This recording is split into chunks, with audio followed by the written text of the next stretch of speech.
Time was when this old house near North Texas State University in Denton was a quiet haven for quiet folks. But that was before Merrill Ellis moved in with his Moog synthesizer and his tape recorders and his oscilloscopes and assorted paraphernalia.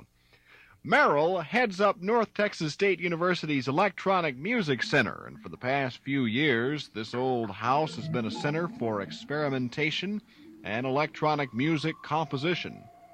Merrill says his synthesizer is a voltage-controlled device for making sounds amplified and twisted to form weird but often pleasing tones. A lot of composers are hearing sounds today that they can't get with acoustical instruments or with voices. So they go to electronic instruments. What would Beethoven or Brahms do if they had a synthesizer like this one to play with? I think they'd be completely turned on. I really do, especially Beethoven. I think he'd just love it. How come? Well, because he was a pretty wild guy. He was not... Look what he did. He expanded the resources of the orchestra. He asked the orchestra to play louder than they had before. Pretty wild guy. Well, Ellis's music isn't confined to the old house. About 10 times a year, he and his students cart their equipment around the country to present electronic multimedia concerts. You'd need more than a good ear at one of these. Ellis and crew bombard your senses with strobe lights, theater lights, slides, motion pictures, and most of all, uncommon sounds.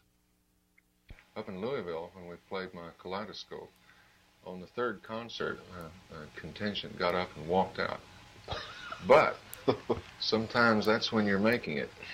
You know, a lot of composers have had people walk out on them. I consider myself a fairly conservative composer in today's world. My objective is to put it together musically and artistically and make it count for something. Ah, well, they laughed at Beethoven. Brahms, they called him a wacko. Look where they got. So, who knows what weird sounds lurk in the minds of men? Well, Merrill Ellis, for one, and anybody else who happens to stroll just outside Merrill's Electronic Music Center. From Denton, this is Arch Campbell, Channel 8 News.